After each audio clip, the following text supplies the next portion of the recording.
Ang mga Pilipino ay talagang nahuhumaling sa mga teleserye, kaabang-abang bawat eksena at talagang sinusubaybayan bawat episode.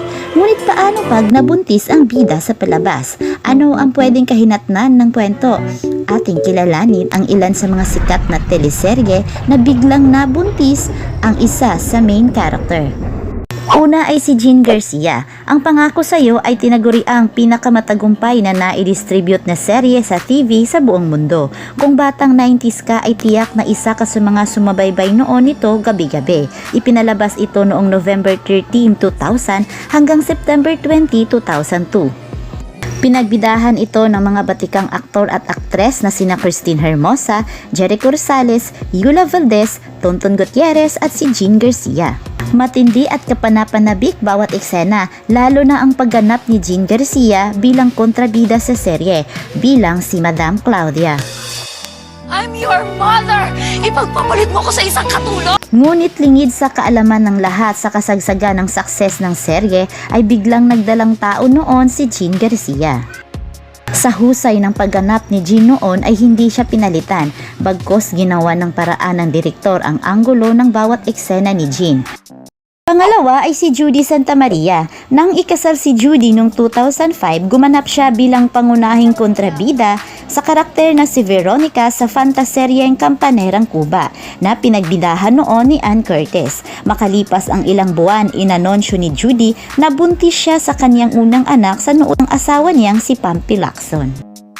Dahil sa maselan niyang kondisyon, pinalitan siya ng ABS ni Desiree Del Valle. Alinsunod sa tema ng serye na Pantasya, gumamit ng mahika ang karakter ni Veronica para ibahin ang mukha niya kay Desiree. Pangatlo ay si Jeneline Mercado. Noong December 2007, lahat ay nagulat ng mabunyag na 6 na buwang nabuntis si Jeneline sa boyfriend niyang si Patrick Garcia. Sa panahong yun ay tinatapos niya ang suspense drama na La Vendita. Dahil sa kanyang maselang kalagayan, nabawasan ang exposure ni Jeneline bilang multo sa serye at pinatay ang karakter ni Jean Garcia at siya ang naging bagong multo sa palabas. Pang-apat ay si Denise Laurel. Isa si Denise sa pangunahing tauhan sa late-night drama series noon na The Precious Hearts Romances Presents Christine noong 2010. Nang papasok na ang serye sa Book 2, ang karakter niya bilang si Emerald Fortalejo ay lumapad patungong United States. Nangako siyang babalik, subalit natapos ang palabas na hindi bumalik ang karakter niya. Ang kanyang ka-love team na si Rafael Rosel ay nauwi sa karakter ni Iya Villania.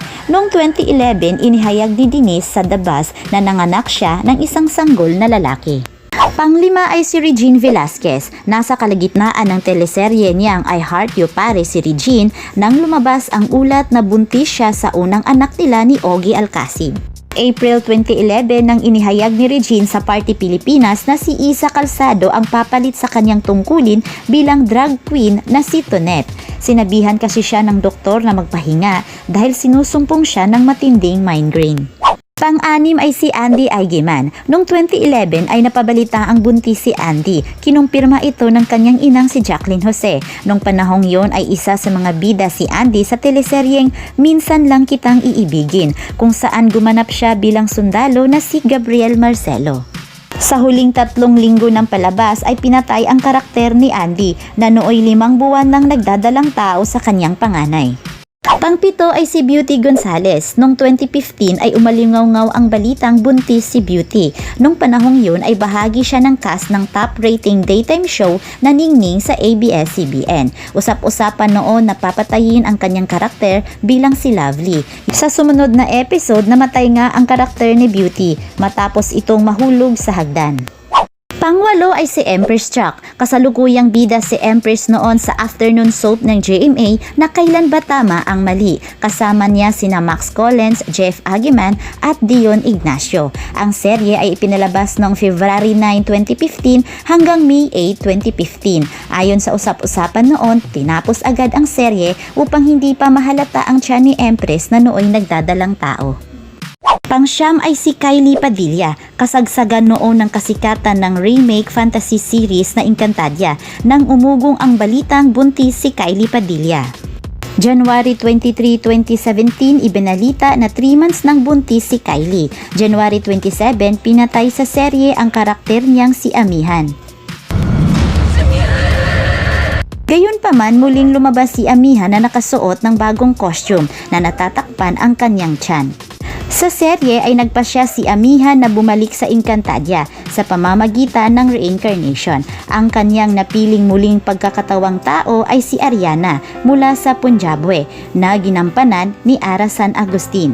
Maraming fans ang nalungkot noon sa pagkawala ni Kylie at usap-usapan pa nga noon na nakakatanggap ng mga hate messages si Aljur Abrenica dahil siya daw ang dahilan na nabago ang kwento ng Encantadia. Gayunman, sa latest interview ni Kylie sa Jessica Soho, wala siyang pinagsisihan dahil nung panahong yun ay dala-dala niya ang kanyang panganay na anak na napaka-importante sa buhay niya.